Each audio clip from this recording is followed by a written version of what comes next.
Musical Talk, the UK's independent musical theatre podcast.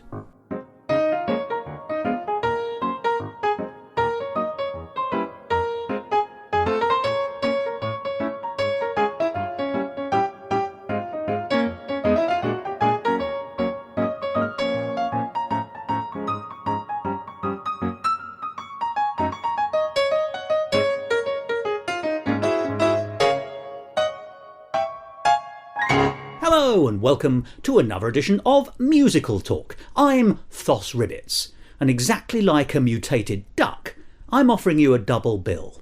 Because this is the second episode where we explore in depth with the creators behind these shows the wonderful cult classics Vampire Hospital Waiting Room and Apocalypse Cruise Ship Love Affair. Last week you heard an interview I recorded in 2016 when the Apocalypse show was brand new and Vampire had already garnered much praise. But this time we're going to hear a conversation about where those shows were in 2019. And if you're looking for a purely geographic answer to that, the answer is they were in Edinburgh for the Festival Fringe. But of course I did mean it a little more developmentally.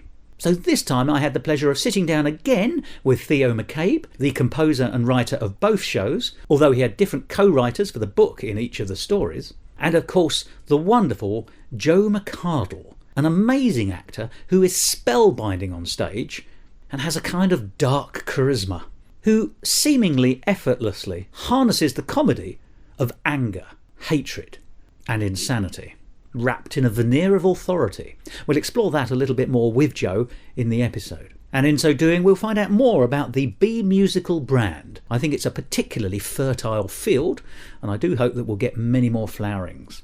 So, in this episode, we'll be hearing one song from each of the two shows, selected by Theo and Joe, and we're going to open today with one of my favourites, and it's from Apocalypse Cruise Ship Love Affair. Enjoy!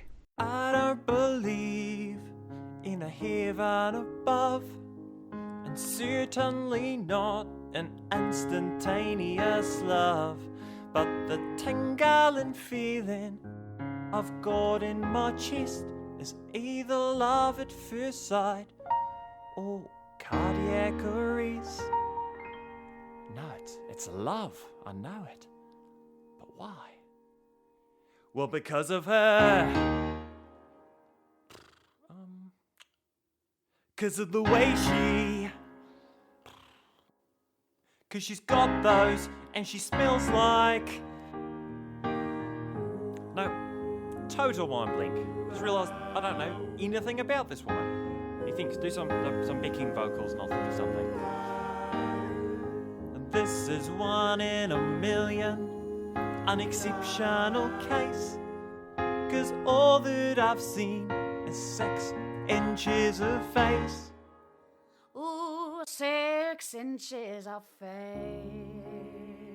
A seductive frown, 2 eyes, 2 lips, a pair of shoes, a huge black gown, 2 ears, 2 cheeks, 1 chin, 1 nose, 1 philtrum, all perfectly in place, etched into my retina. I think I just fell in love. 6 inches, 6 inches, 6 inches of face. Ooh, yeah. That's what I'm talking about. That's right. Ooh, yeah.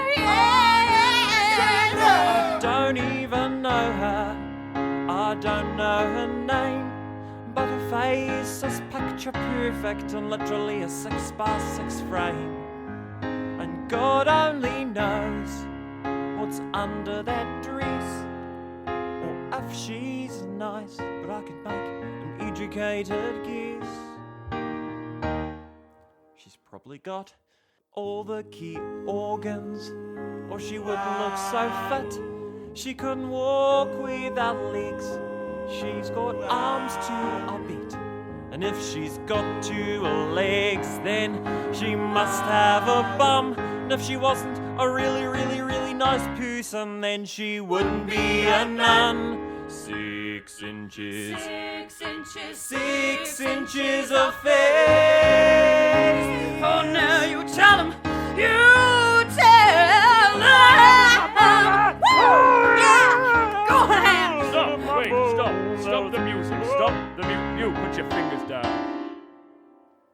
Hanks, what are you singing about? Oh, nothing. No, I wasn't singing at all. I heard you. You were singing about love, weren't you? He was, sir, and I was doing the backing vocals, but I didn't mean it. Shut up, Thos. Yeah, shut up, Fiddles. You know the golden rule, don't you, Hanks? Yes, sir. No falling in love With passengers. Ever. Oh, but keeps on, she's so Well, nice. Kipton, she's so Where are you even from, man? You don't know, do you? Enough singing. Everyone out of here. Fiddles, let's leave. Yes, sir.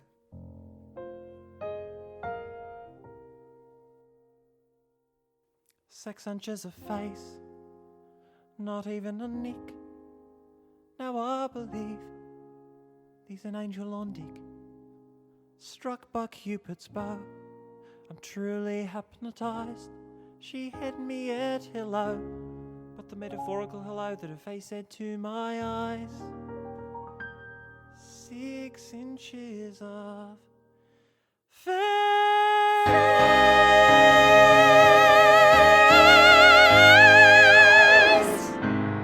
Okay, so my name's Joe McArdle, and we're performing in 2 musicals. One is called Vampire Hospital Waiting Room, and the other is called Apocalypse Cruise Ship Love Affair.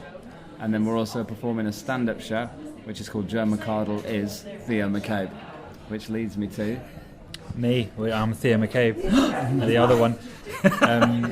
Yeah, Joe is I guess the lead actor in both the musicals, in my head anyway. Some of the actors think they're the leads, but and I'm directing it, and I wrote it with some other people and with the cast as well, with Joe as well.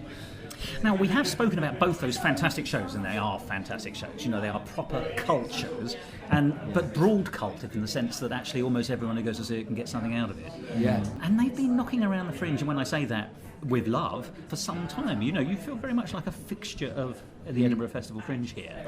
So, although we've spoken about them before, let's have a very quick recap. Apocalypse is the follow-on from, although not a sequel to, Vampire, which I think will be our shorthand. Yes. Otherwise this interview may go on for hours. So when did Vampire first come up, and how often did it come up, and then when did Apocalypse come up? Yeah, Vampire started in Edinburgh, in Edinburgh University, and it was a running joke at the university that's basically there was loads of vampire cloaks, hospital gowns and chairs in the university theatre, and so it was a running joke that someone should make a show called Vampire Hospital Waiting Room. I think that was going on for years before we were even there, and then basically there was an opening for what is like the cheapest, easiest show, which is a Freshers Week shows. Basically, you can get anything on. You don't have to pass it by anyone. Nobody has to. Basically, there was one person, a guy called Paul, and he said, and I said, "Can I do a show called Vampire Hospital Waiting Room?" He said, "Yeah, sure, whatever." That sounds like a commission. Exactly. It was so easy, and then I went and cast it, and I knew who all the good actors were at Bedlam, so I just cast. But they weren't available. So. yeah, exactly. They weren't available. So no, I cast loads of really good people who were like. Just like good people and good actors, and so I went away that summer, because the summer before Bedlam, before Freshers Week, wrote some stuff, then we put the show together, and basically I think it was 2013 or 14 we had a really big breakout Fringe, and we were on the free Fringe, and people just caught hold of it, and they were like, this is a really fun show and it's free, so if you've got a really good show that's free, I think you can really start building up, and you've got a big queue outside your venue every day. So I'm maybe going on a bit, but yeah, that was like that really made that is why these shows are still going, because on our first show we got a standing ovation actually, and people were like, this is way better than I thought it was going to be. That's it. That seems to be the mantra, doesn't it? Like people, like when we fly on the mile, people do seem quite not unsure of it, but they're like, I like it when you get offered any show, you're like, well, I could go to this, could go to that, but when they do come, that's when they come out being like, oh, that's amazing, you know. So it's like almost convincing people that because we know they'll like it. That's the thing. We know most people will like it. It's just, But it's a difficult draw, that, isn't it, to say it's better than you think. exactly, exactly. Yeah, and then we've just kind of been riding that wave ever since, and we're doing other stuff, but we keep coming back to the shows because they've got an audience and people like them, and people keep coming back. So like you say, like cult, it's almost got a cult vibe to it, but It really does. a cult that anyone can join, pretty much. Which is, I don't know what the word for that is. Yeah, Hobby. yeah, religion. So when did Apocalypse arrive? That was 16? yeah, that was we had a really good Fringe in 2015. We had a 250-seater free Fringe venue, and it really, that was actually our really breakout year. Yeah, that was that lovely Gothic place. Exactly. So it fitted really well. It was called Sin Club, you know. Yeah, I remember. Oh, that's the first time I caught you both. Yeah. Is it? Yeah, that that's one. when, That's a good place to have seen the first vampire show. So you were practically living in sin. Yeah. I didn't say any of these were going to be good. But I think I told you before, but I'll say it's always worth repeating. It was in that queue going in for Vampire the very first time you get talking to people. Yeah. And I got talking to an Australian girl, and so you do that thing. And she said we just chat to anyone, and she said that she had seen it the year before, and she had loved it so much she had come back to the Fringe from Australia to catch it that second year. Wow. It was that important to her. We never heard that. Nice. That's really nice to hear. Yeah. She's dead now. We got people like that, and that year was great for us because it just really kicked off, and then we wanted to keep it going in 2016, which was the year after.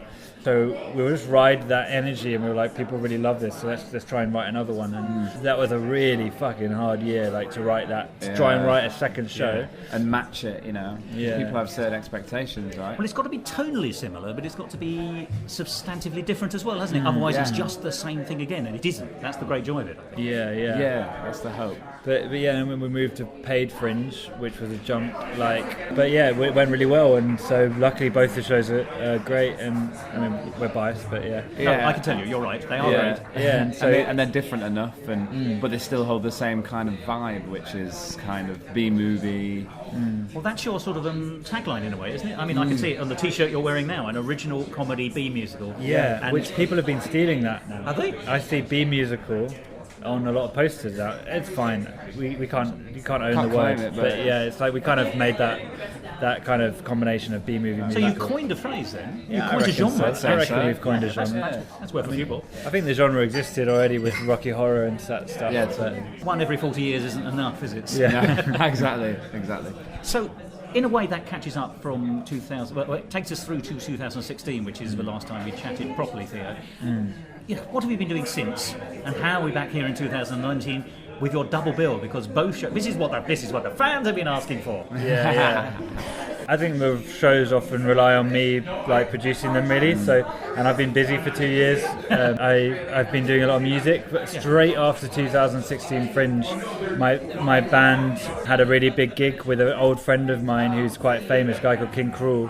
And that's his stage name, and he's not an actual monarch. No, and there was a crazy show. I had to jump on a train straight after our last show in 2016 to get back in time for the gig, and then just been working with my band. It was a week later. Yeah, using British trains. Have you listened to the band? Horsey? No, is it good? You'd like it. It's very much. It's almost of the vibe. It's got a musical theatre vibe. It's quite horror. a dramatic band. Yeah. Well, because if we're going to, I'll take a little tangent then. Because one of the things I also like when I come to, I've seen both the shows this year again at the Patterhouse in Chamber Street, the old C Central venue, as people may have remembered it, but now the Patterhouse. But I very much like the fact that you and your band are playing before both shows start. So actually, I like your vibe and jive, your jazz rhythms. Nice, thank you. From your fingers to my ear. It's really nice, and basically I've been busy. I think everyone else has. I don't think anyone did a Fringe, and any of us did a Fringe in between that. Me and Steve did. Oh yeah. Our sketch group there, but that's it really. And what are they called? Asexual Healing, it's called. And we did a couple of shows of a play we wrote called Twitchers, which is about bird watching. From experience? Absolutely not. No, but we did get Bill Oddie to come watch it. Yeah. I can do one better than that. There's a book about Bill Oddie on the very shelf behind us over there. It's in the. No way. I wouldn't say that's better though, Thos. All right, damn you. I never do win at poker, by the way. Everyone's been busy. Like it's not just me, and everyone's been getting great work, and it's been everyone doing their own things, and then the reason why we're back at Fringe is because these shows are so fun, and because there has been a clamour, I guess. Sorry? A clamour, I bet, hasn't there been? You must have constantly get people saying when you're bringing. Oh yeah, I got lots of messages. From fans saying like, "What are you doing this year?" And it was a shame to let them down. And I told them all we'd be back in 2018, but it was just we were all busy, and it wasn't. But the intent's always been there since 2016. But it would come back, or they would come back. Yeah, always with the original cast, because that's the amazing thing. It seems to me. that both shows, and there's overlap in the cast, but actually there are members of the cast who are just in one or the other. That's it. It looks to me to be exactly the same. Yeah.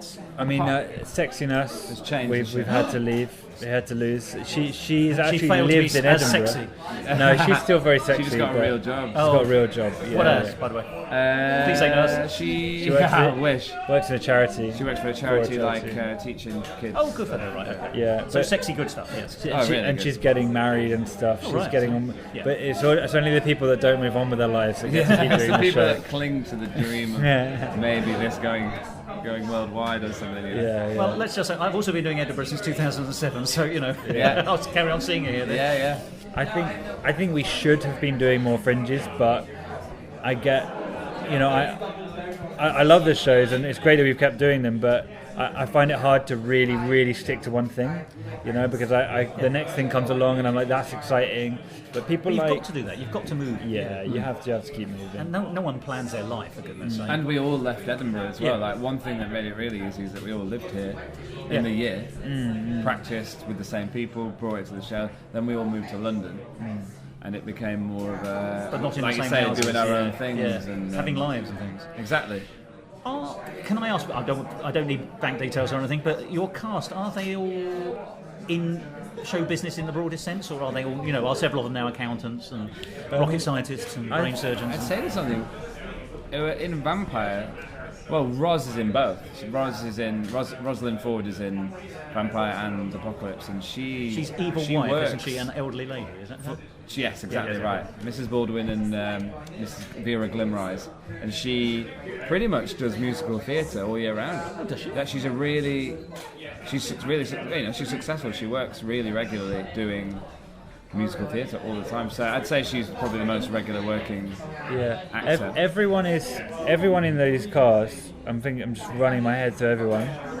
Everyone apart from Steve, who plays an old man in Apocalypse, And was your co-writer on the show for that? and was co-writer on the show.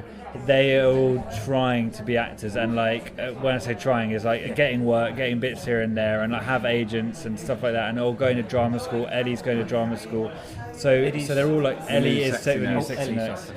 So they're all like as much actors as anyone else really, because that's what being an actor is. It's about slogging it out. You and don't have to go to RADA to be an actor. No, Exactly. Yeah, it's a very narrow way of looking at the world. A bunch of the cast have been to drama school, and a bunch of cast are like, I mean, Will and Roz are basically making all their money through acting, and then everyone else is making bits and bobs, and then working the Will kind. is Vittles, isn't it? Will He is is, yeah. Vittles, yeah. Everyone else working the kind of jobs that gives them time to do auditions, and that's that good. I think means you're an actor, because you're giving up other careers because you want to have time to audition. The That's ambition it. is still on the stage. Exactly. Like me and Roz work for the same company when we're not acting. Will works elsewhere when he's not acting. So everyone's got their fake job that pays the bills. But then we've got all the stuff that we want to do, Same with Sarah and Craig and. So but in a way that does make it slightly easier to get people back, doesn't it? Because if someone had gone off to become an accountant, saying, "Do you mind taking 3 and a bit weeks off to come to Edinburgh?" It's suddenly a lot harder. Yeah. Yeah. I didn't think there were that many accountants in your group, but Imi, who is my girlfriend, she is a health and safety consultant. in real life. In real life, yes. Yeah, but she's applying for drama school this year, and also she wants to come and do these shows because they're so much fun. But basically, everyone else doesn't have a boring job. I've done some boring jobs. Yeah, I'm a Theo software works engineer. proper. Theo works proper. But I only worked 5 months this year. Fair. And we wouldn't be able to do it without Theo. That's the thing. Yeah. That's why, like you say, we probably would have done it the year after we stopped, but Theo's our main drive. Well, you're the writer of both shows. Exactly. Co-writer. And the musical director. Yeah, exactly. And I see you, you sort of control the action from the stage as far as you need to a degree, don't you? In the sense you musical cues. Well, or am I just imagining it? I'll tell you what, there's that lovely bit of music which I think is a non-McCabe piece of music, but you always play just before the action's about to start. It's a sort of... Is it St. Thomas? Oh yes, St. yeah, Thomas. yeah, St. Thomas. Yeah, it's a great jazz tune. I love that tune. What's it called? St. Thomas. Is it? Yeah, it's a jazz standard. Well, you'll be hearing from my solicitors because I have to say I wake up to that every morning now in my head. Really? Yeah, nice. And that shouldn't be the it's tune catchy. I take home though, should it? I know. No, it's That's a great really tune. great tune. My dad's a jazz saxophone player, so that's how I know that song. But it's interesting because it seems to me that, am I wrong, but it looks to me that's your cue to your cast to get ready, the lights are about to go down. Or is that just coincidence? Because it seems to be what you always finish on before creepy or ghostly music starts. It's actually coincidence. It's because... That's all I play. It is a go-to. It's a go-to when we don't know what's going on and we need to keep vibing for a little bit longer. Vamp number one. Exactly. Yeah, It's the number exactly. one vamp. Yeah. So, having decided to bring it back this year and gathering your cast, and presumably that wasn't difficult then under the circumstances, you have made some changes. I certainly detected a new song in Apocalypse. Yeah. What other tweaks and twiddles have you made to either or both of the shows, if you don't mind me asking? Well, I'm also interested to see what with hindsight and also putting it in a cupboard for a couple of years and bringing it back, can you then you can presumably see areas that could be enhanced or tightened in some way? It's as much an acting question as a structural question, but Well, Vampire's an hour and 15 and Apocalypse is an hour, so we had to add a 15 minutes to Apocalypse. We didn't quite add it. I think we had about 10 minutes, but we added a new song and we redrafted bits of it. Basically, we've been working on Vampire constantly, updating it and adding jokes and tweaking scenes and stuff for about 5 years, but Apocalypse has only had 1 year, so we did more work on that. And then actually in rehearsals, remember Martin really wanted to get his song to not be interrupted. Basically in the previous version, you might have not remembered, but we used to interrupt Martin, who's the mysterious man's song, to go inside Craig's head as Artie. So it'd be like one line, then it'd go to Craig, and then it'd be another line of his song, back to Craig. And he was like, man, I'm lugging this guitar around, for 5 years, and I just want to have my moment and do my thing. Just do a song, Yeah, we had a bit of an argument about it, but then in the end he was right, and we did it in rehearsals and we did it in previews, and we're like, yeah, actually this song's great, and it works really well as a thing. So had Sexy Nurse singing in it as well, and it is a great song. We've had we had these people that came to watch the show, and then they covered Martin's song on YouTube. They dressed up as zombies, and then sang Martin's ditty. It's called deranged ditty doo-wopper or something like that. Ditty for a deranged doo-wopper. Ditty for a deranged doo-wopper is the name of the song. and it's presumably still on YouTube then. I think it is. Yeah. It's almost the ultimate tribute to your musical skill, that isn't it? Yeah. And that's Martin's original song. That was Martin's. That was a strange one. So we put this song together so quickly. This show together, Vampire. We put it together in about 2 weeks. 2 weeks, yeah. And he just said, "I've got this song that I wrote when I was 16." Right. It's in his cupboard. It makes it more sinister, but and it's a lovely song, and we just worked it in as part of his character because Martin's Martin, and that's why he plays a character called Mysterious Man, because he is a mysterious man. So we kind of played to the strength of the cast, and Martin's is, being mysterious, and he had mad. this song, and we put it in, and it's a great song. I don't think Madness is in short supply. Totally. So, I'm going to ask, have you recorded these? Because the previous scores have been recorded, haven't they? We haven't recorded this year's. So if people want to hear these new songs, they can only do it by seeing the show. Pretty much, because exactly. there's new It's harmonies. like a draw. That's it. There's just more also there's more harmonies and things like that to the songs now. There's more layers to it, and also we've got a 4-piece band. We only have a 3-piece. Now we've got a 4-piece with a guy who's sick actually, Andy's great. Who plays synth. Musicians are so good. Shout out so to them. good. Yeah, Jack and Finley and Andy are so good. And they're all people who are trying to make a living as professional musicians and doing a good job at it. But Jack and Finley are only 20 and 19, and they're Napier students, and they're brilliant. You've given one a cameo, haven't you? Yeah, Jack on drums. Yeah. Jack comes out looking for his drums. Yeah. Jack gets involved a bit, and in both of them, I bite him in the new one now. I sort of, I don't know if I did it in the one you watched. No, I don't think I saw I've started flying as Dr. Blue. When he turns into a vampire, he goes and bites Jack. I bite Jack and have a bit of a drum solo on my own. I'm seeing. Yeah. There's a moment of madness. Yeah. He loves it, Jack. He's always up for fun, Jack.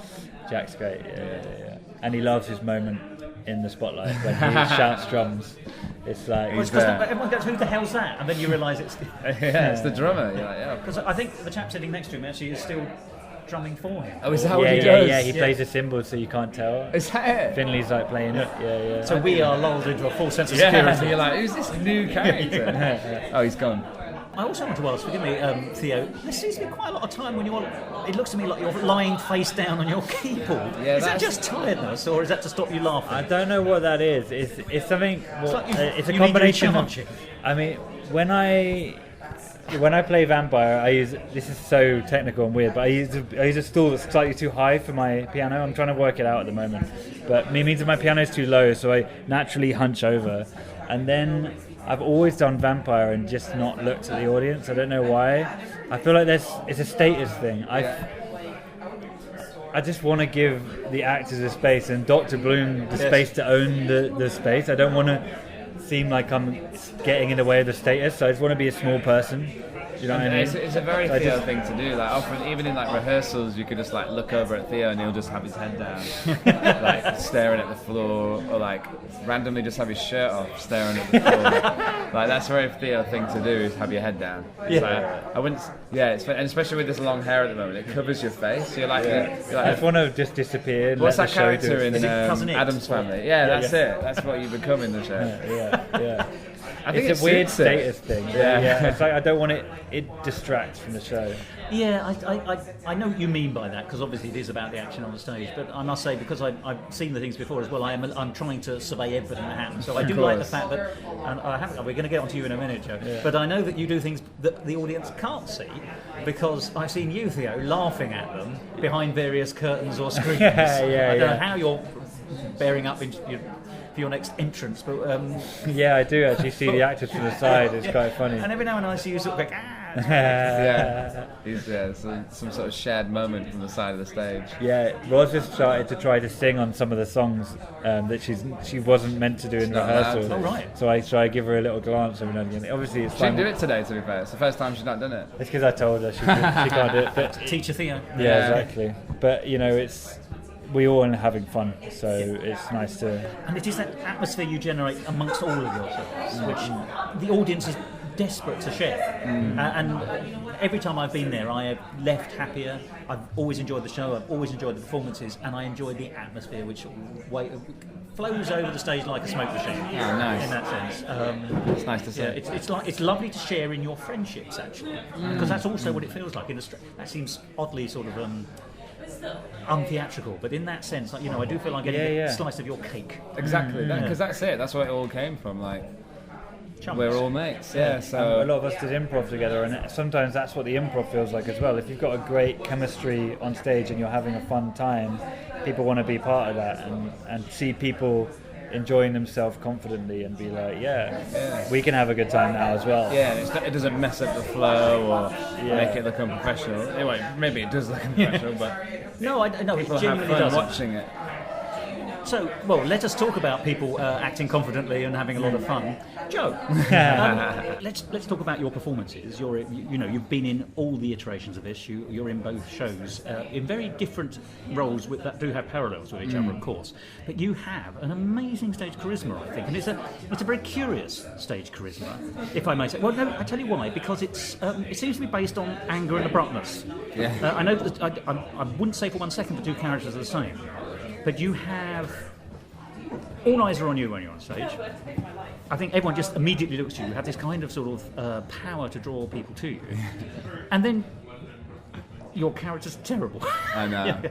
He's always a bit of a meanie, isn't he? But do you ever feel a responsibility playing those two roles? I mean, I wouldn't even really... I don't think I think of it like that. I think it's... because we've been doing it for so long, like Dr. Bloom... From Vampire, like that was 2012, and like he's just been like we didn't even really know he was going to be popular or like be who he is, So responsibility is a weird one. I wouldn't say there's responsibility, but I do feel like I've got to match a certain energy every day, kind of thing, like because it takes so much out of me doing them. So I guess it's almost automatic now. I'm always like, kind of know what I've got to do here. But that's interesting, because there's an element of muscle memory in terms of pitch, if that makes sense. But of course you do have to be fresh every day. That's it. And you've got improvisation. There's moments in the script, aren't there, which are you go off and do your thing. Yeah. Often it's I don't know. It's like a confidence thing. Like once you know people find him funny. Yeah.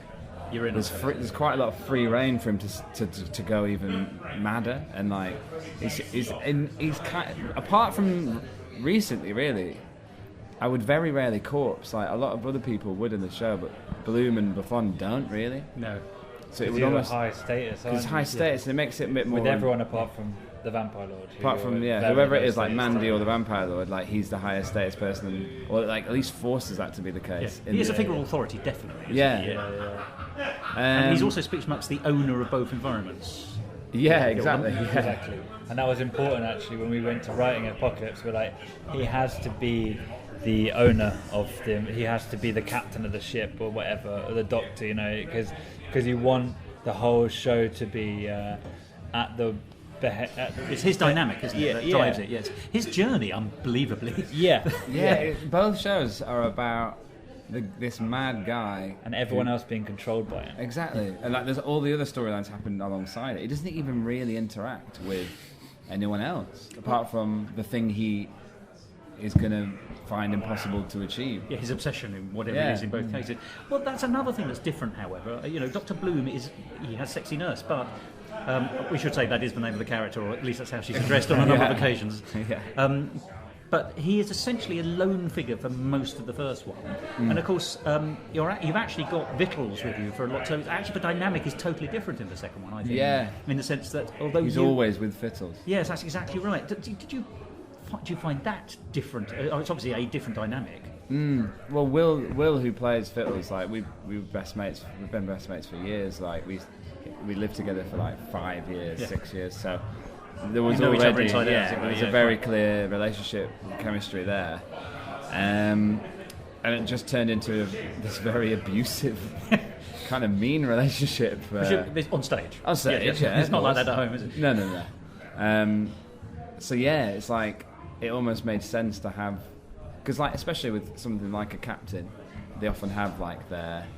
Well, it's Mr. Smee, isn't it? If you take it to Peter Pan, and exactly. Captain Hook. There's always like a little handyman to the pirate or the captain or whatever. Yeah. And it was the perfect opportunity to use that chemistry. And I think Steve's voice so I wrote Vampire. I wrote with Craig and the cast, and Apocalypse was mainly with Steve. And I think Steve's voice came through in Captain Blufond a bit more, whereas in Dr. Bloom it was more me and you writing. Dr. Madness. Bloom. It's more madness. We kind of based it off of like some improv I used to do, and also a voice you used to do for your mum, wasn't it? Yeah. Did you? What the? Yeah. It's kind of that, wasn't it? Yeah, how are you spelling that? It's funny because I actually, when I initially auditioned for Theo for the part, I actually auditioned for Artie Baldwin. Did you? So Craig's part, yeah. In my head, Craig was going to be Dr. Bloom, but then when I saw it, I was like, we auditioned in Bedlam's kitchen, this like really thin kitchen at the side of Bedlam stage, and I just did one face, which so you obviously can't see it, but it's that grimace kind of thing, kind of chin sticking out. It's gurning almost. It's gurning, exactly gurning. Which then became and this is weird, the character. it's like weird gurn. What Dr. Bloom thinks a vampire looks like, which is not what a vampire looks like. But I tell you the other thing it does, it also gives that sense of cramp. Yeah. Not just physically, but also it looks tense in the face. Yeah. And there's a lot of tension. Like pained by desire to be a vampire. And indeed, I think in the poster of, I can see it in front of me now on Theo's teacher.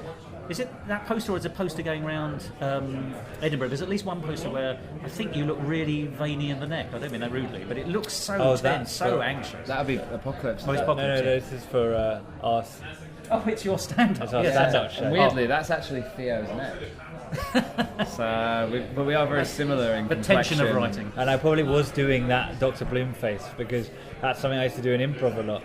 And it's just this gurn. I don't know where it came from. This weird, like, sycophantic energy of, like, being like an underling. Yeah. And that's kind of what Dr. Bloom's vibe is. He's this kind of, he's so subservient to the Lord, the Vampire Lord, but also in control of everything else. So it's kind of, you've got this mad, crazy kind of thing.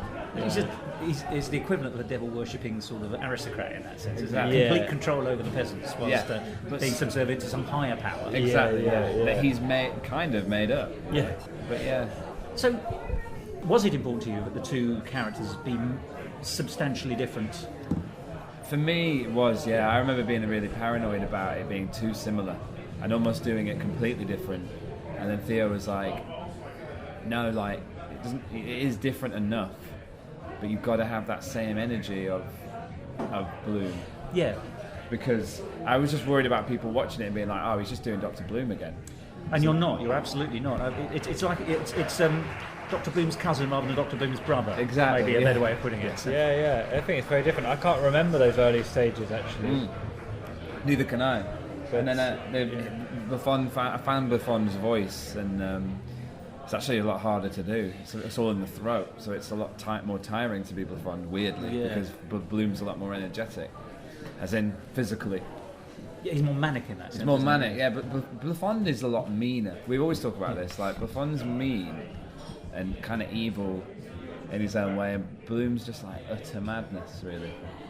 He's unhinged, isn't he? He's unhinged and not in the real world. Where it's Buffon is to an extent not in the real world, but he's a little bit more controlling and like calculating with what he says and does. Well, he's got enough feet on the ground in order to be able to insult Littles. Exactly, yes, and everyone else, and like point a gun at people and stuff. Like, I don't think Bloom would know what a gun is, you know. Unusual shape ther-mometer. Exactly. Yeah. You'd like shove it up someone's bum or something.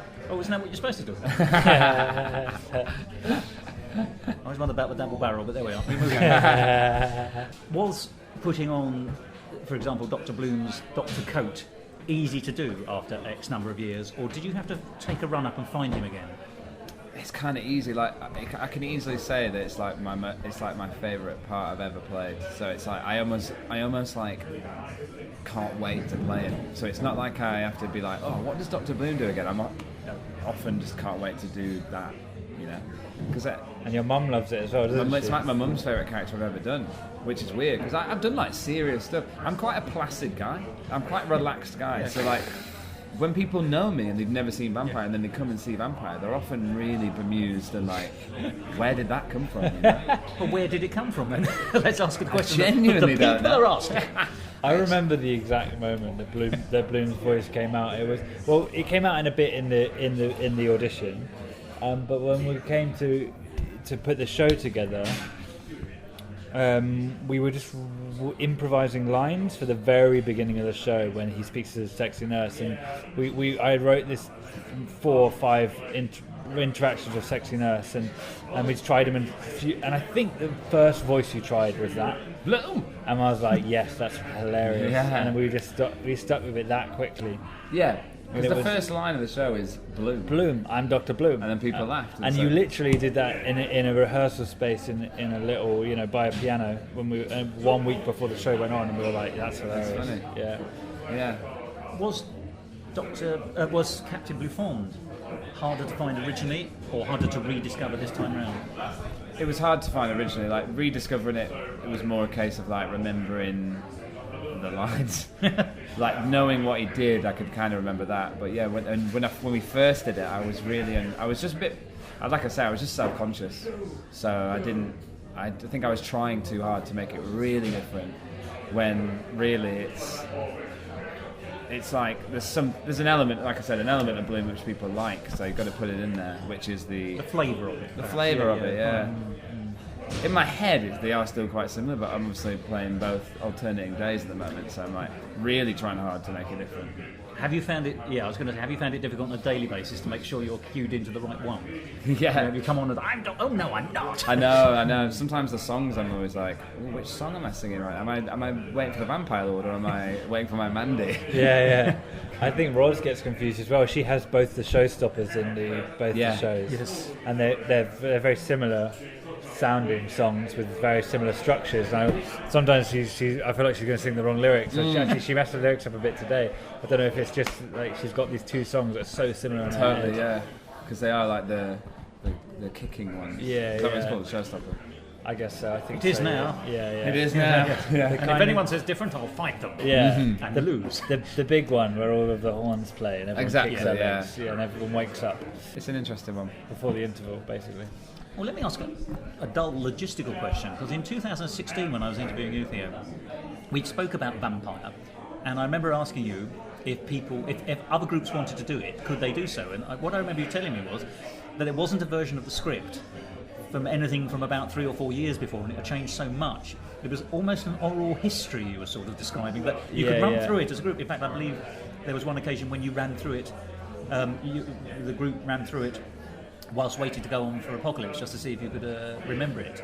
Yeah, maybe. So presumably at some stage you have now for written sure. it down for posterity, or did you all just come in and go, oh yeah, that bit, and I remember that bit? I think there was a lot of putting it together for during this rehearsal.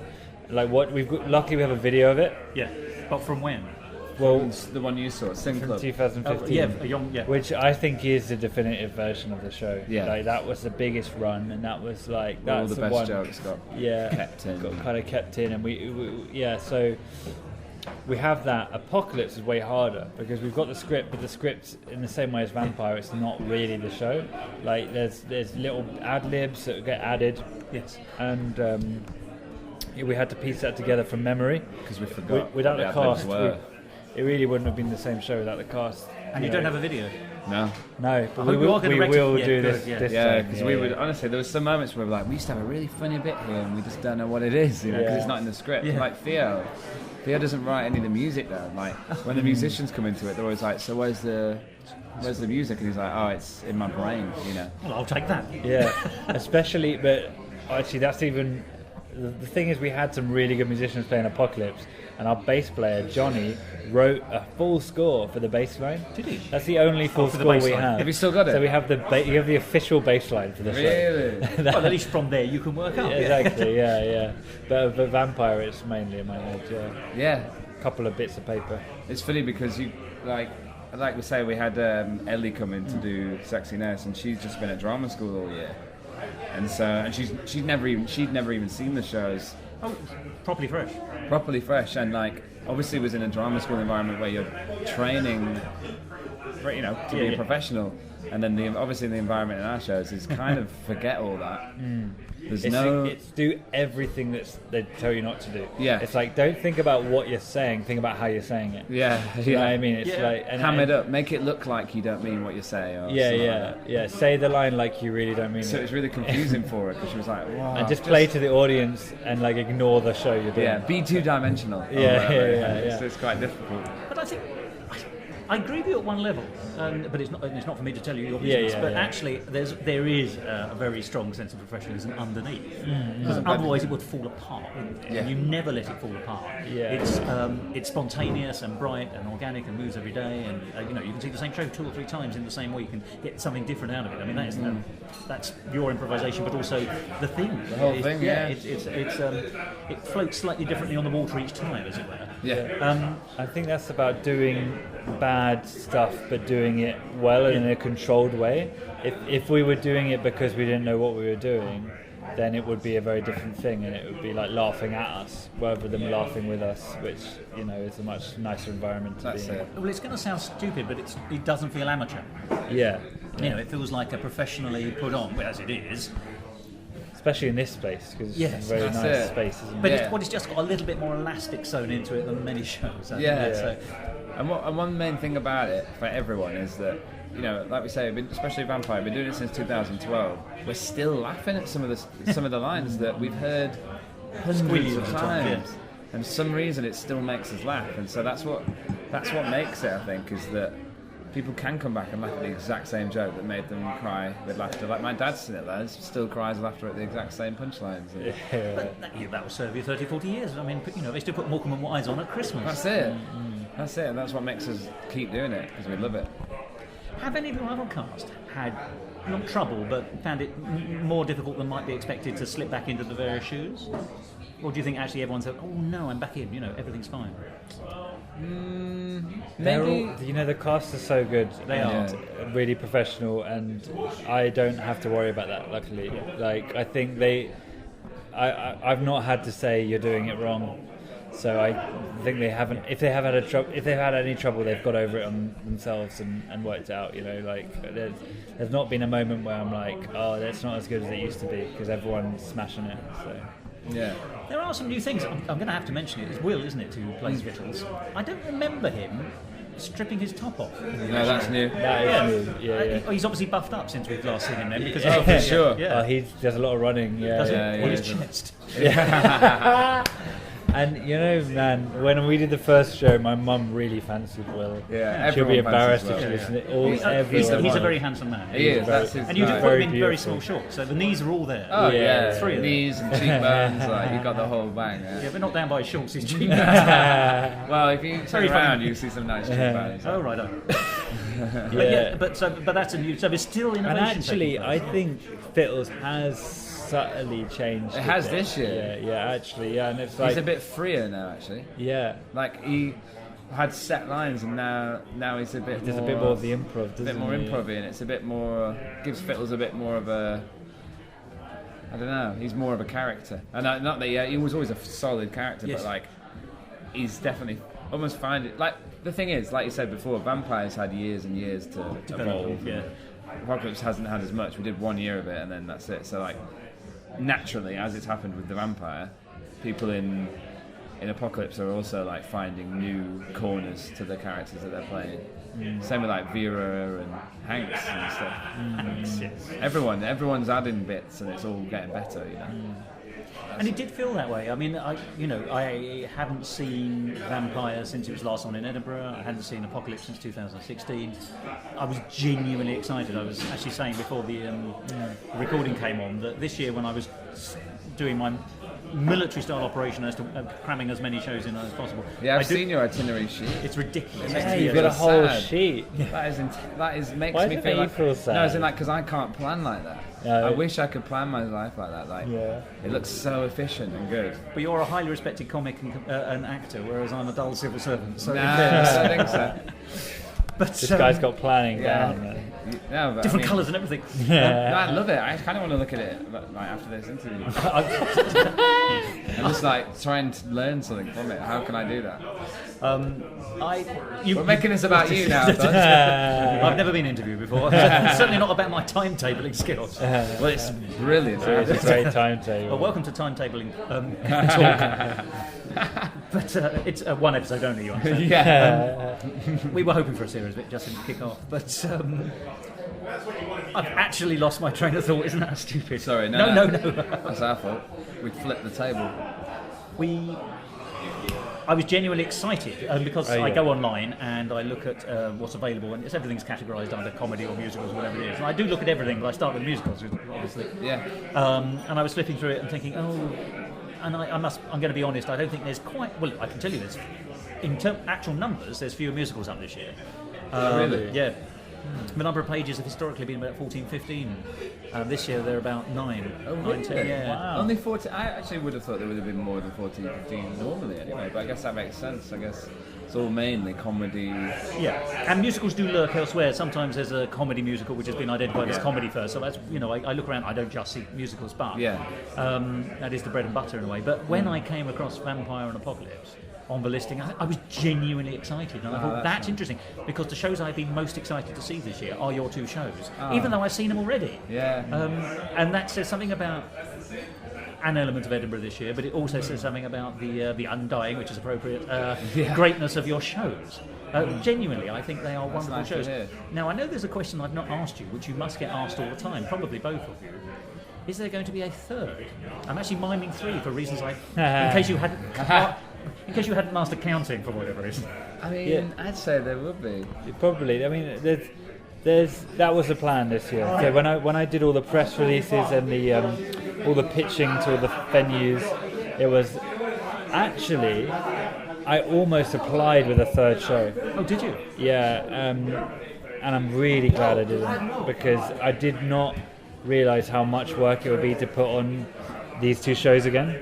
I thought they would just come back together and it would be, but it's been like 2 months of really hard work. It's a logistical masterpiece, actually, Yeah, the way, it's- isn't it? it's- So, With two of them, especially. It's a lot of hard kudos work. to Theo. Like he's worked ridiculously hard. Like which is why I invited him on Timetable Talk.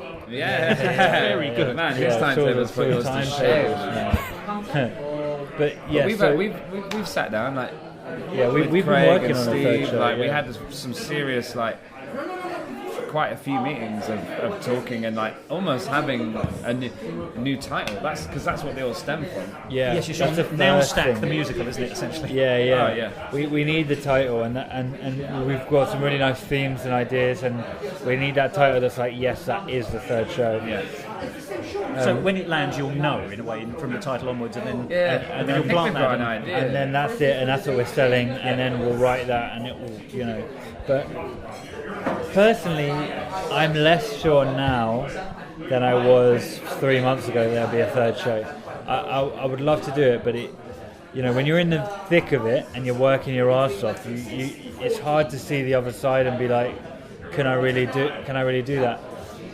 Because it's really hard work. But I'll have to see, if we make a profit this year and how you feel in September and how October. we feel in September, October. But I do speak to a lot of people, and I often get, I'm not doing another show after this year, it's been too much. And then I see them the next year and I say, I remember you were telling me last year there was going to be no further show. And they go, yes, but I got to November and realised I really wanted to do it. It's an addiction. Yeah. It's an addiction. It really is. It really is for all of us, I think. In a way. Yeah. It really is, yeah. I'm delighted to hear that. Now, I'd also like briefly, however, to talk about the show that the two of you are doing, because goodness me, you're not just doing two musicals. The very fact that you're still talking, not just to each other, but actually able to talk, is amazing to me, because you've been very kind. You've stepped out immediately after doing this show. So, what is this show? It's called Joe McArdle is Theo McCabe. And We've already referred to the poster. And now I keep looking at it. Because for those that are listening, you won't know how horrible the poster is. It's an amalgamation of our faces. But yeah, it's just a stand-up show, split. 1 hour split between us, but we also do some improv in there. And it's, because me and Theo have done stand-up for years. And, well, we did it for a while, then both stopped for a while, and then both did it again. And Theo was...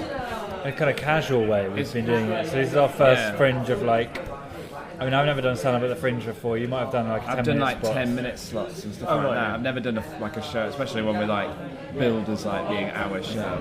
But we've always done it on the side as something that we know we wanted to try.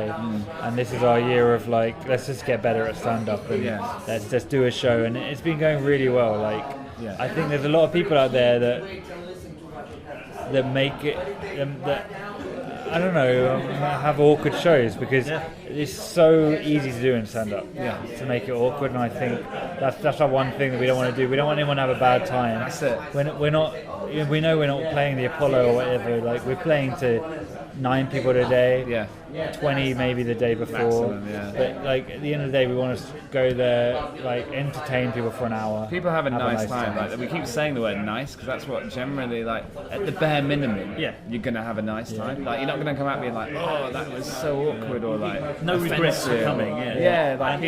People. For us personally, then we're going to be better stand-ups. But that's it. We're probably downplaying this show because it's not fucking selling out and amazing, but it's been a nice show. We've had lots of nice feedback. We do it 50 minutes of stand-up each, and then we do an improv for 15 minutes, 20 minutes. And a bit of chatting and a bit of it's really nice. It's almost like our downtime after the musical. Have some pints. Have a couple of pints every show, and get to know everyone. Well, I've been to see it and I loved it. And what I think is so lovely about it, if I may say, if we're all getting all soft and soppy here, is that actually we get to see the real you two.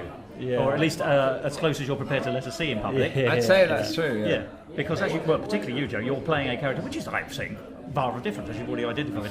That's so it. It's nice to see Joe, it's nice to see Theo. It's nice to see your, once again, back to friendship, actually, which was an earlier theme in this conversation. I know you go first, don't you, Theo, and then you Joe, and then, as you say, there's the improv at the end.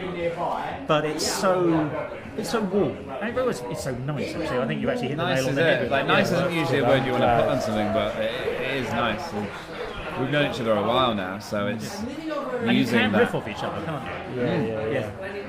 I'm glad that you felt that, because that's if this show could be anything, I'm glad that people enjoyed it, and it's nice. Because we're not trying to break any boundaries or do anything crazy. We just want to have a nice show for an hour and become better stand-ups and bring a bit of happiness. Exactly. Literally, that's exactly it. And it's good to do, and it's a free show. It's nice to do. But on top of your stand-up, your mutual stand-up that you're doing at the moment, you've also got plans for further things in that direction as well, I think. Is that correct? Well, yeah, it's just an idea, literally in the last 2 days, and I wouldn't say it's a definite thing at all. But yeah, just because from a personal point of view, I love performing, and I've performed for a long time, and I love doing the shows, and it does help having a performer, I guess, who's like working and directing the show, because I understand like comedy and what they're doing out there. But yeah, from a purely personal perspective, I want to get on stage a bit. So, and we had this ideas for ghost stories of like a kind of like a two-man show, like the stand-up thing, but bringing in a bit more of the beach comic stuff, and do like some kind of horror themed show. Atmospheric kind of scary thing, really. Improvised scares. Sorry, is that what you're saying? Not improvised, but is that what you said? Yeah, improvised. So it's written. I'd say it would be written. Well, a friend of ours, John Rushton, who plays the priest in Vampire, is doing a great show which people should check out. It's Ghost Stories. He's got 2 volumes. It's called Trilogy of Horrors. Oh, right, okay. Yeah, it's really good. And watching that, we're like, this is such a great format. Like candle lit, like atmospheric music, bit of smoke, and like Let me tell you a story exactly. of the undead. Exactly. Maybe less camp. So that's one idea we're playing with, but it's a hard thing to balance, because all the cast would probably love to do a third show if we could get it together, and so it's about me working out what I've got time for and stuff like that. It's funny and because what we my both priorities had the are. same idea. Like, we didn't have the same idea, but Thinking along parallel lines. Theo came. We watched a show last night, like a sketch show, a 2-man sketch show, and he came out being like, "I want to write a ghost story vibe thing." And it's funny that in that show itself, I was also thinking, "God, me and Theo could do some sort of." Because of Theo, especially because of Theo's piano playing, and like it builds an atmosphere, doesn't it? Yeah, like there could be something there and we like really quite odd, weird, scary stuff that can be funny, you know. And then when he said it, I was like, I was thinking that, you know. So I think there's room. Get for out it. of my mind. Yeah, there's room for it, for sure. Yeah, so it's a long road to next year, but it's a fun idea that we'll probably play with. This kind of ghost stories, do a few different stories on different things, and you can play with that. Those kind of horror ideas, which for some reason I keep coming back to. I just like that genre of like, scary but funny. I don't know. Scary but funny is our favourite vibe. Yeah. Because I think it's quite difficult to pull off. I mean, it can be done, of course, as you've said. But well, good luck. Let me know. Oh, for sure. I'll come along and be scared and laughing. That's it. We'll be the first person. You'll be the first person we tell about it, I think. Yeah. I was going to say, come into my house without telling me. That's the way to scare me. That's our flyering technique. Yes, we break into your house. Yeah. So let's go back to the 2 musicals then, which people can see here in Edinburgh. I'm going to ask you sort of final question on it, but of both shows, putting both shows together, and it's a question for the 2 of you, is there a song or a scene that you particularly like over all others? Do you have one for you? And why, by the way? That's the bit that's really interesting, I think. I'd say from the 2 shows, Vampire is Dr. Bloom's improvised section, where he plays with Artie, and it's such a silly bit, but you've built up the character there, and we've got such a funny character there, and we just let Joe go wild, and he does such a good job of like bringing new stuff to it, and he makes us laugh every time. And I think that is the essence of Vampire After Waiting Room, is that it's madness and that you're under the control of Dr. Bloom, and to let him have that time where it's literally just him and the audience and he's in control is so fun.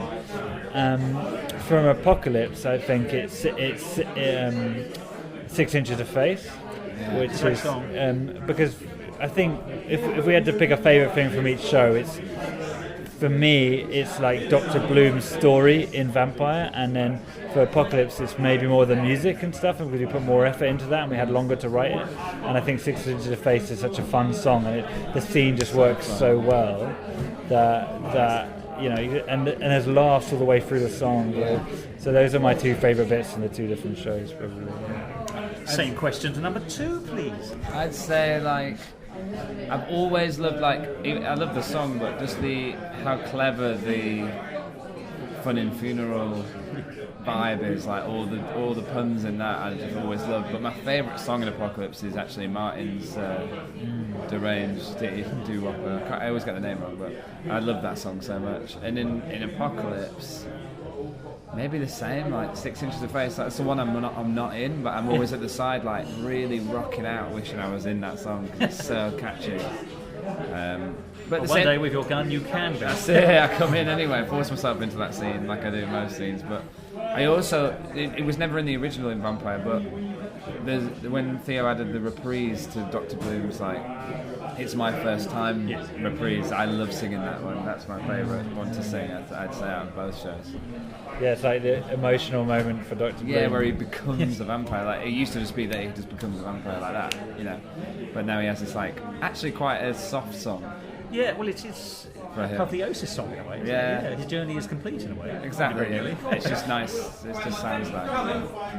So yeah. And presumably, once Edinburgh's over, we can see you in the new musical Real Hospital Waiting Room as you wait for your recovery. Exactly. Yeah. We'll all be in there. It's funny, yeah. Like we had a couple of these older ladies that came.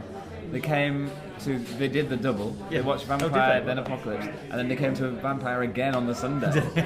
So they had a double Vampire and a dose of Apocalypse in between. So like that kind of encapsulates it all. And isn't it flattering? But it actually does appeal to everybody. Yeah. Because you might think, it's a youth thing, but it isn't. It's a really universal not. thing. I've really actually is. often found older crowds a little bit more. Yeah. Like, it's so true. Yeah. Well, to be fair, I'd say it's like students love it. Everyone loves it. So it's. Yeah, and I've done lots of things where it's a bit student-y and it's a really, playing up to a young crowd. But with these shows, it's so universal. And Yeah. It's just like. I don't know where our audience comes from, but they're great and they keep coming back. You know where they're going, though. Yeah. Well, Theo, Joe, it's a real pleasure to talk to you both. It has been absolutely fantastic, actually, to get your further insights into the shows that you do, and to just learn a little bit more about you both. But I wish you great success with the rest of your Edinburgh run. Thank you. For everything else you do, and forgive me, I'm not going to let you go, so I'll carry on seeing you and in pretty much everything you do. No, thanks a lot. We need Thanks for your people support. like you. Idiots. But thank you very much. Thank you. Cheers. Cheers.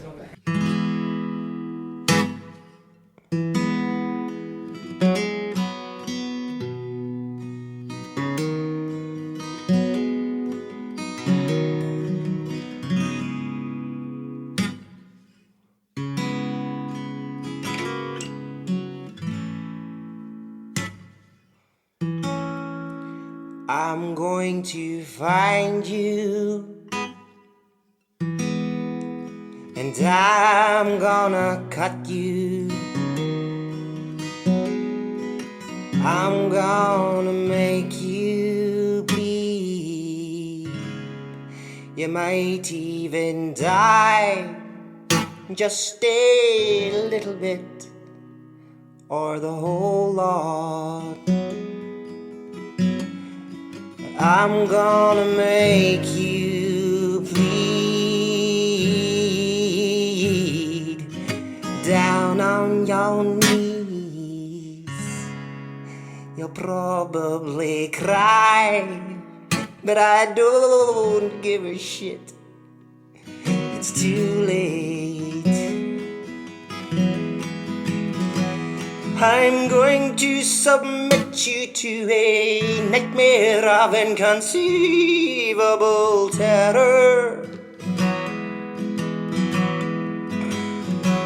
And I'm going to scar you so badly that no other, not even your mother, will know that's your tragic excuse for a face.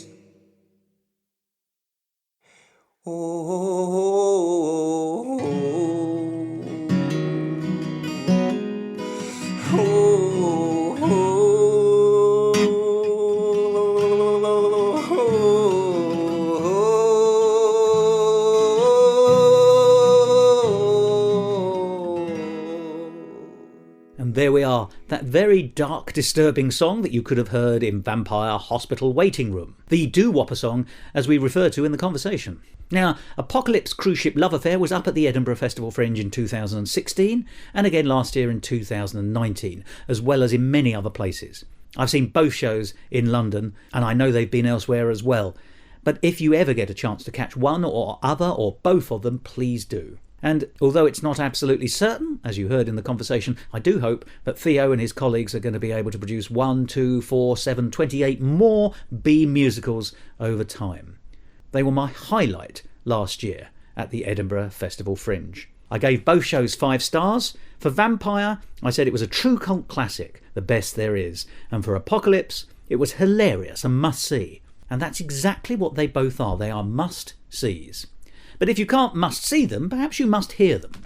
And here's how you can do that. Go to beachcomet.bandcamp.com and you can hear the scores and buy them.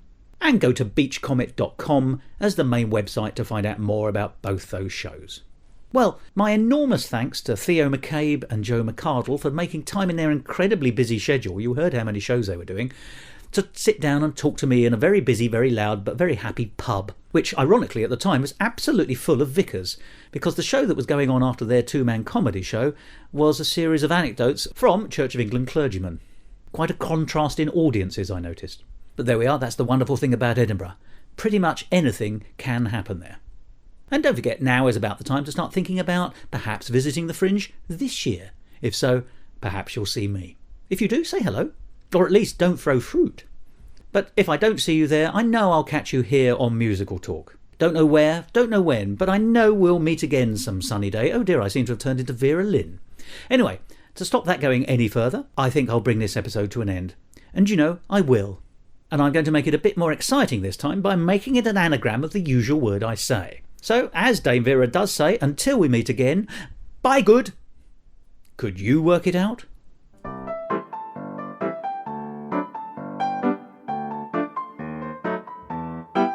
This episode of Musical Talk edited and presented by Thos Ribbits. Copyright Musical Talk 2020, except for the songs where the copyright remains with the original creators. And my thanks go to them for allowing me to play their songs in this episode.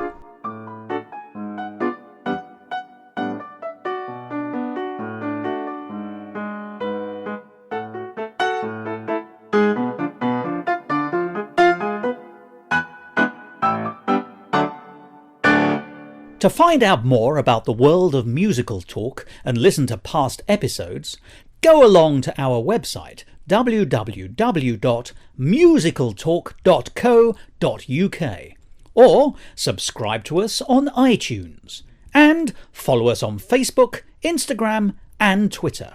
And if you want to follow me on Twitter, you can at Musical Talk Thos. So I am talking balderdash, which is pretty much my stock in trade, I'm afraid. Same as us. Actually, yeah. Yeah. Well, this will be fun to edit then. Yeah. So, now what I'm going to ask you to do for what it's worth is a level check, if that's okay. Yeah, so, what comes into your mind? One or other of you? To speak? Yeah, and do you mind coming in? Do you Hello, mind leaning in? hello. Yeah. Speaking into the microphone now, you might hear a bit better. Yeah, that's a bit better. Should we do one at a time, is it? Go on then. I think I've done Oh, mine. this is my level. This is how I speak. You okay leaning in like that? I can lean in like this, and I've got my beer here. Yeah. So We're all friends, aren't we? We're all friends. So, Old friends. Now, forgive me, I've got a little gauge here. I do spend quite a lot of time looking at that, which does spare you my face, which is, it's a blessing, I suppose. But you do get the top of my bald head, which... It's just shiny. I'm a Belisha Beacon in my spare time. You want to know? That's how I'm a civil servant. Yeah. Oh, they like that one. Yeah, they like us.